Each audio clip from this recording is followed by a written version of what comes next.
Selamat datang kembali para pemirsa, saya Coach Cynthia dengan Bapak Irfan Setiaputra, Direktur Utama dari PT Inti. Sekarang pertanyaan saya Pak, what's your principle, what's your personal value Pak pada saat Anda masuk ke dalam sebuah bisnis atau apa? Apa sih value-value yang mendrive Anda to achieve? Oke.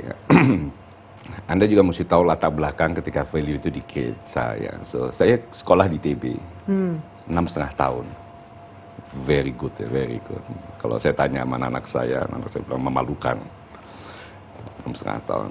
Saya nggak cerdas-cerdas amat lah. Ya kan? Saya cuma ingin katakan ketika orang, kenapa IP-nya begitu rendah? Oh, saya sering main, malas sekolah. Padahal itu sebenarnya menunjukkan bahwa saya memang kurang cerdas gitu kan. Atau saya nggak senang sekolah lah. So, dengan kekurangan yang saya miliki ini, lain dibandingkan teman-teman yang misalkan sempat bersekolah di luar negeri, punya kesempatan, which all I respect gitu kan ya, dan bisa menyelesaikan S2, S3, segala macam. Saya pikir saya mesti punya sesuatu yang menjadi pegangan saya kan, yang komunitas saya, teman-teman saya melihat saya gitu loh. So, buat saya yang paling penting nomor satu di bisnis itu integrity kan. Integrity ya? Integrity itu nomor satu udah. Artinya Anda bilang A, Anda bilang A, walaupun A itu salah, ya kan. Yang kedua juga adalah terutama di BUMN ini, Anda harus benar-benar bersih lah, ya kan? Karena opportunity untuk menjadi memiliki wealth yang berlebihan itu selalu ada di perusahaan-perusahaan seperti ini. Kalau kita di multinasional kita menemukan karyawan kita melakukan itu, yang kita lakukan kan kita pecat kan. Tapi kalau di BUMN kan yang Anda kelola keuangan negara. Dan Anda bisa bayangkan, apa sih artinya puluhan miliar yang Anda punya kalau kemudian anak Anda melihat Anda masuk penjara gitu misalnya. Yeah. Mungkin juga nggak masuk penjara gitu loh, ketika dengan banyak pengacara gitu segala macam. But what, apa yang mau dicari gitu kan. Jadi saya pikir yang paling penting buat kita dalam menjalankan apapun prinsip yang saya coba tegaskan terus buat diri saya, dan saya selalu ingatkan teman-teman, misalnya contohnya anak buah saya punya handphone, pertanyaan saya paling simpel, ini duit dari mana lo beli? Sebenarnya bukan cuma untuk dia mengingatkan, tetapi untuk diri saya juga mengingatkan bahwa handphone ini lebih bagus Anda beli. Toh cuma berapa sih? Tetapi yang saya maksud adalah kita jaga integriti terutama di segi finansial dan bisnis ethics yang lainnya gitu. So kalau Anda bicara sama teman-teman saya, mudah-mudahan mereka melihat saya tetap seperti itu, dan itu yang saya jaga. Dan menurut saya bisa pindah pekerjaan. For your information, saya pindah pekerjaan berapa kali, itu tidak pernah melamar. Selalu direkomendasi oleh teman. Yeah. Yeah. Walaupun habis itu dimintain lamaran, tapi direkomendasi oleh teman gitu loh. Dan menurut saya akhirnya teman itu juga jadi sangat penting, dan network gitu. So the value of integrity yang Anda bawa kemana-mana ya Pak ya? Yeah. Dan itu saya rasa itu diperlukan ya, karena sekarang saya lihat juga BUMN sudah mulai makin profesional, makin menggara balik trust dari citizens Indonesia. Do you see that happening?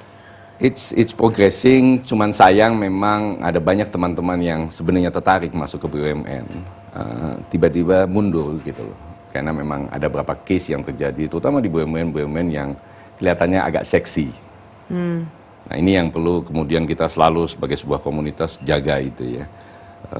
Sedemikian rupa sehingga tidak ada integrity issues yang masuk. Oleh sebab itu saya selalu menyarankan teman-teman yang dari luar, swasta terutama untuk masuk, you settle your wealth dulu lah. Dan BUMN menurut saya sebuah tempat yang sangat bagus Anda explore, Anda aktualisasikan diri. Tapi kalau Anda mau cari uang di BUMN, it's not the place. What Pak, kalau misalnya sekarang saya kasih kesempatan untuk memberikan pitch ya, memberikan pitch ke teman-teman yang masih kerja di swasta, the talented CEOs, the talented leaders yang masih kerja di swasta, why should they move to BUMN? Tadi Anda bilang aktualisasi sendiri, tapi boleh nggak sedikit lebih dalam Pak? So this is your selling pitch to attract more talents to BUMN ya? Saya sering ditanya gitu, saya sering dibodoh-bodohin karena mau masuk BUMN gitu loh. Cuman saya katakan kalau Anda mau uji nyali as a true business leadership, go to BUMN. Go to BUMN. Anda hadapi persoalan politik, Anda punya begitu banyak bos, anak buah Anda bukan Anda yang menentukan, anak buah Anda juga nggak report ke Anda 100% karena dia punya banyak jagoan di belakangnya. Anda melakukan kesalahan di dalam making decision, business decision, itu bisa jadi criminal decision. At any time. Yeah. Godaannya juga so much. Dan hari pertama yang saya kaget di BUMN itu ruangannya gede sekali gitu loh. Apanya Pak? Ruangan kerja saya gede sekali gitu loh. Gede sekali, saya lihat ada pintu apa tuh di belakang, ada tempat tidur. Oh. Ada toilet sendiri gitu. Jadi saya juga kadang-kadang berpikir kalau saya nggak di Inti lagi, kerja balik lagi di swasta, can I share toilet sama karyawan saya gitu. Jadi ini yang kemudian, nah, kenikmatan-kenikmatan seperti itu yang kadang-kadang dibukakan pintu hari pertama, ada lift khusus buat kita. Saya sempat bilang nggak bisa. Karena saya takut kalau di lift sendirian, saya kan bercandanya saya katakan gitu, saya takut nanti kalau ada yang mau sabotase jatuh sendirian kan. Tapi mungkin gaya saya yang bercanda begitu, tas coba dibawa sama satpam, saya bilang enak aja nih tas gua kenapa lu bawa gitu kan.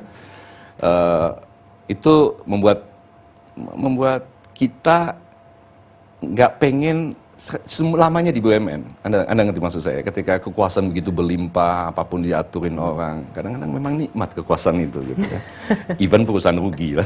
Jadi Anda bayangkan kalau perusahaannya lebih besar. So kalau pitch ke teman-teman yang di swasta sih, kalau Anda merasa sudah sukses, Anda udah merasa sudah melakukan banyak hal yang hebat, go ke BUMN, tes lah nyali Anda di situ. Tes nyali Anda. Lalu Anda bisa bertahan 2-3 tahun dan turnaround itu very good. That's good. Very good. Who are your mentors, Pak? Dan seberapa Anda percaya bahwa sebuah mentor atau seorang coach itu penting dalam development entah Anda pribadi atau managers Anda?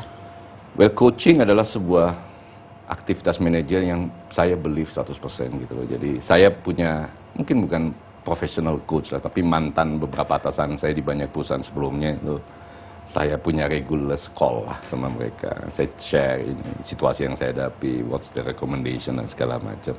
Dan even di Inti sekarang kita juga lakukan coaching. Cuman karena memang sistemnya belum kebangun, dan saya kalau di Bandung itu sendiri karena keluarga saya di Jakarta dan kantor pusatnya di Bandung, malam-malam saya suka buka session coaching. Silahkan kalau mau datang, tapi datangnya habis makan malam ya, karena nanti kalau enggak cari alasan makan sama saya kan. Nah, jadi kita coach, kita one on one, kadang-kadang dengan beberapa orang. Karena menurut saya itu yang paling efektif lah. Coaching itu yang paling efektif dengan karena semuanya dengan sebuah asumsi kita bukan yang paling jago kan. So what legacy Pak? Seorang Irfan Setiaputra nanti remembered as what? Well, saya nggak pengen diingat sebagai seorang yang turnaround Inti, enggak ya. Karena itu kerja bersama. Tapi mudah-mudahan orang akan mengingat saya sebagai orang yang tetap menjaga integriti, even mantap gitu loh. Makan tabungan kerja di BUMN gitu, even mantap gitu loh. Saya juga pengen tetap diingat oleh orang punya credibility. He walks, he talks gitu, sama gitu loh. So itu sih yang saya pribadi harapkan, sehingga kemudian dan itu yang saya udah bangun hampir 20 tahun karir saya. Mudah-mudahan itu tidak terganggu di kerja di BUMN ini. Would you consider going back to swasta? Enggak sih. Enggak ya? Enggak. Toiletnya terlalu enak ya Pak Yus?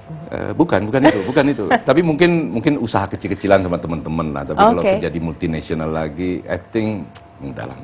Because udah uji nyali soalnya ya, jadi the next gitu step would be to have your own, bukannya untuk kembali mungkin lagi gitu ya. Mungkin nggak my own lah, karena saya nggak terlalu berani juga uang saya. Tapi mungkin bersama teman-teman di mana kita bisa gather together. Yeah. Terus dengan berkembangnya umur kita bisa share soal pengalaman kita tanpa perlu dicemohi yang muda-muda, karena kita kan tua-tua saling menceramahi diri kita kan. Terus kemudian ya bisa share lah ke siapapun yang perlu, yang pengen mendengar share kita gitu. So saya juga cukup aktif, banyak tempat yang minta saya sharing, saya most welcome. Cuma dengan catatan saya katakan, saya mungkin nggak terlalu structured, saya seenaknya ngomong gitu kan. Dan for strange reason semua orang ngasih saya di atas jam 1 siang gitu loh. The toughest time gitu untuk misalnya sharing session gitu kan. Tapi at least nggak jam 1 malam Pak, at least nggak 1 pagi ya. Very good. Terima kasih Pak Irfan for being on our show. Terima kasih untuk inspirasi Anda dan juga untuk integritas yang Anda tunjukkan ke perusahaan BUMN yang Anda pimpin ya. Pemirsa, sekian Business Inspiration kali ini. Kita sudah dengar banyak tentang the values of integrity di dalam memimpin BUMN dan juga di dalam memimpin turnaround project, di mana bagaimana dengan value itu sebetulnya karyawan bisa ikut sejahtera dan juga tentunya nanti perusahaan bisa sejahtera. So a lot of the strategic thinkings yang kita sudah lihat bagaimana untuk meningkatkan kesejahteraan karyawan, tapi menginclude mereka untuk mengambil ownership untuk meningkatkan kesejahteraannya sendiri ya Pak ya. Jadi kalau kita bisa beresin yang terjadi di perusahaan kita, ya otomatis Anda juga bisa sejahtera. So good turnaround story, dan moga-moga juga menginspire para pembisnis di sana untuk melakukannya di bisnis Anda. Dan sekali seperti Pak Irfan bilang, kalau sudah Anda merasa sukses, silahkan kontribusikan talenta Anda ke BUMN kita di Indonesia ini. So terima kasih para pemirsa.